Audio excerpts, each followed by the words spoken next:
Vamos a analizar ahora la desviación estándar, en este caso de la muestra o desviación estándar muestral.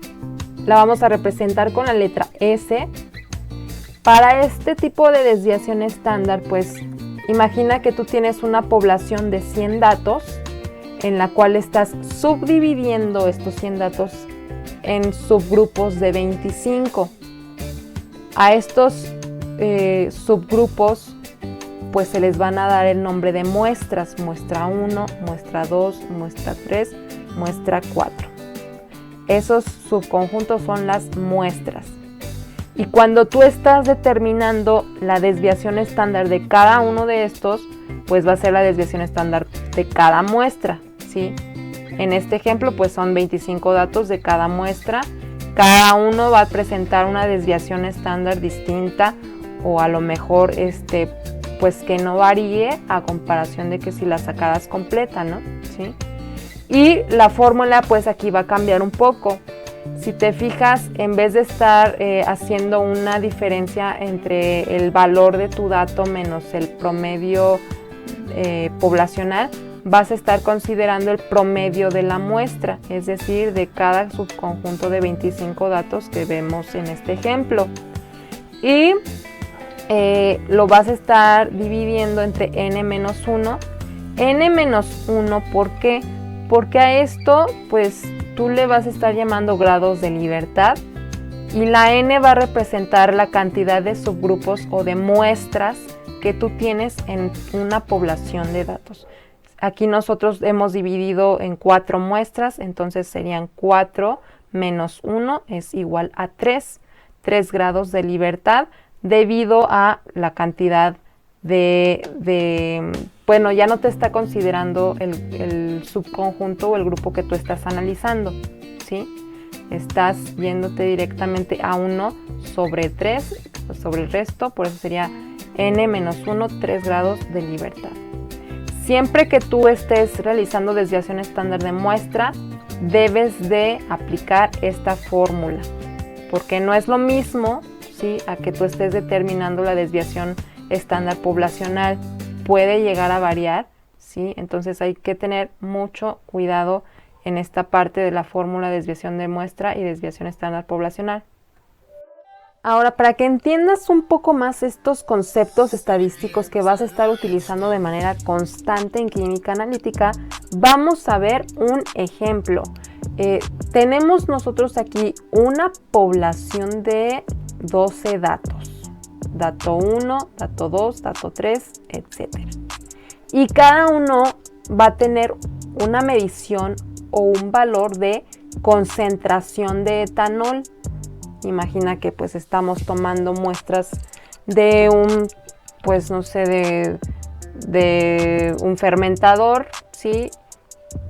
Y pues de 12 muestras estamos haciendo la lectura de alcohol, ¿sí?, en gramos sobre litro, ¿sí? Pues es un proceso fermentativo, es lo que te da, ¿no? Etanol, alcohol, etc. Ok, entonces en tu primera lectura obtuviste 0 gramos sobre litro, en tu segunda lectura obtuviste 1 gramo sobre litro, en tu tercer dato 3 gramos sobre litro, en tu cuarto dato 5 gramos sobre litro y así sucesivamente. Ok, ¿qué es lo que sigue? Sacar el promedio poblacional. Ya dijimos que es la sumatoria de todos estos datos individuales de concentración para este ejemplo entre la cantidad total de datos, que son 12.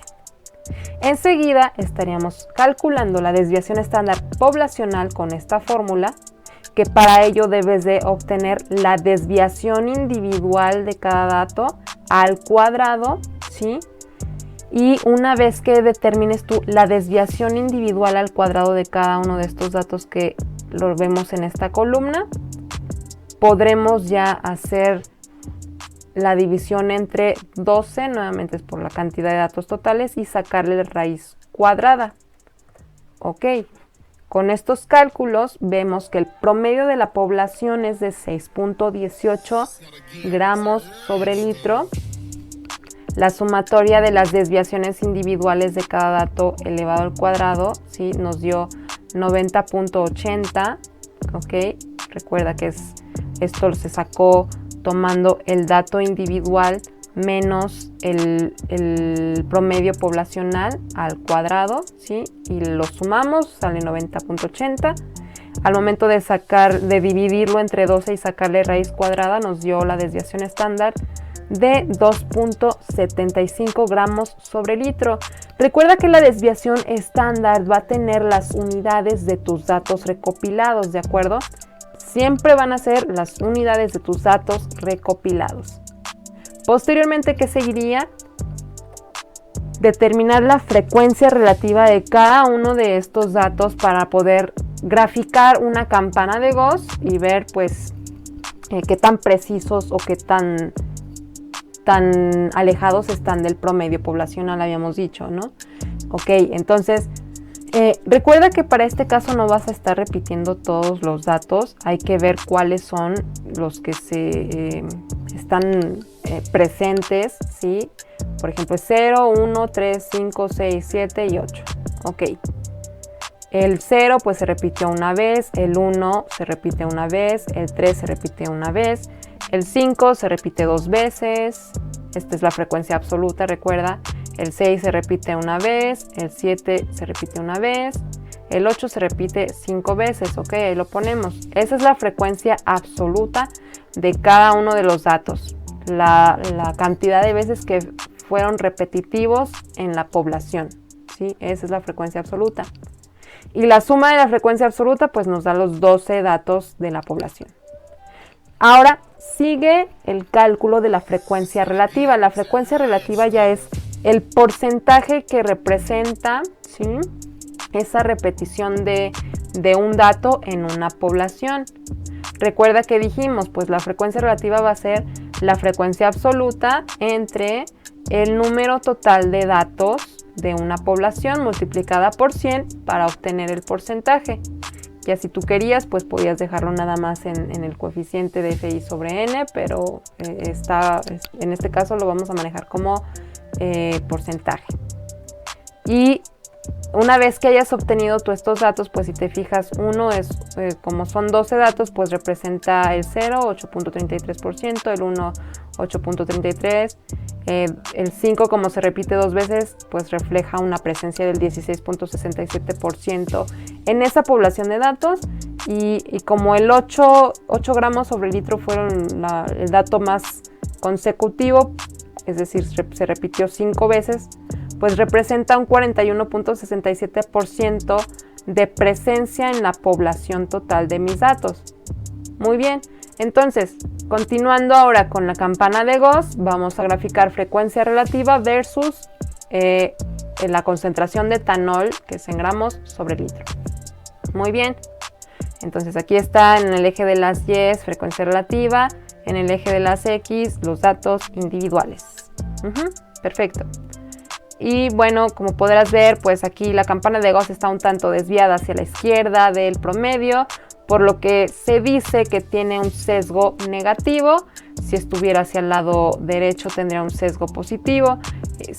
Si estuviera justo en medio, pues tendría un sesgo simétrico. Sin embargo, pues aquí sí está variando un tanto, ¿sí?, de el promedio, cosa que pues no tiene una desviación, no tiene una precisión normal, no tiene una desviación normal, ¿sí? Una distribución normal es más bien pues un tanto alejado de mi promedio. Toca el turno del cálculo de desviación estándar de la muestra o muestral. ¿Qué dijimos? Que es necesario que tú dividas tu población total de datos en diferentes subconjuntos de datos. Aquí, por ejemplo, los estamos dividiendo en 3 muestras o 3 conjuntos, pero les vamos a llamar muestras. Y cada muestra tiene 4 datos, ¿sí?, en el cual pues están 0, 1, 3, 5 gramos sobre litro en la muestra 1, después 5, 6, 7 y 8 en la muestra 2 y 8, 8, 8, 8 en la muestra 3, ¿sí? Es necesario sacar el promedio muestral es decir, el promedio de cada subconjunto de datos. Si te fijas, aquí es 3.02 para la muestra 1, 6.75 para la muestra 2 y 7.98 para la muestra 3. De igual manera, la desviación estándar muestral pues debe de ser respecto a cada uno de estos datos. Para la muestra 1 es 1.58 gramos sobre litro, para la muestra 2 1.24 gramos sobre litro y para la muestra 3 0.41 gramos sobre litro. Recuerda que debes de aplicar esta fórmula en la cual es el dato individual menos el promedio muestral, que es esto al cuadrado, haces la sumatoria sobre n menos 1, que esto te representa los grados de libertad, ¿sí?, en cuestión, que representa la muestra que tú estés analizando, ¿sí? Ok. Y esta es la fórmula del promedio. Muy bien, ya que hemos obtenido la desviación estándar muestral y poblacional, vamos a analizar esta gráfica que ha sido realizada con el software de Minitab, ¿sí? Te lo recomiendo en caso de que quieras por ahí analizar un poco más o divagar un poco en estos datos estadísticos. Si te fijas, Minitab nos está haciendo la gráfica un poco más nítida, un poco más fina a comparación de lo que habíamos obtenido en Excel. Aquí tenemos 3, 6, 7 barras, ¿sí?, que representan cada uno de esas frecuencias relativas que obtuvimos anteriormente. El software nos genera una desviación estándar, si te fijas, dentro de 1.3388 y una desviación estándar general de 2.82. ¿Qué significa esto? Dentro de esta línea roja puntiaguda que representa la desviación estándar muestral. Si te fijas, pues nos había salido más o menos esto, 1.33 sería el promedio de los datos de eso, ¿no? Y la desviación estándar general, que es esta en línea entrecortada en negrito, pues ¿qué te imaginas que es? La desviación estándar poblacional, ¿sí? Que efectivamente nos salió así como más ancha y muy alejada del promedio, ¿sí? Y si te fijas, pues independientemente de esto, pues sí quedaron ambas un tanto desviadas o alejadas del promedio, ¿sí?, que dijimos desde 6.18. Y aparte aquí tenemos media de la muestra 5.66, ¿sí? Media de la muestra. ¿Qué quiere decir esto? Pues sería dentro de esta, ¿no? Es 5.66, o sea, está como por aquí, ¿sí?, al ladito de la línea azul, o sea, sí estaría quedando en medio de la muestra, o sea, del subconjunto de datos que estuvimos realizando. Allí sí tiene sentido y sí permanecen dentro de una precisión o distribución normal dentro de la muestra, es decir, dentro de los subconjuntos de 4 datos. Pero a manera general, pues no, de manera general tenemos un promedio de 6.18 y sí se está desviando un tanto, ¿sí? Este es un ejemplo entonces de cómo actúan, ¿sí?, tanto a manera desviación estándar poblacional y desviación estándar muestral. Ojo,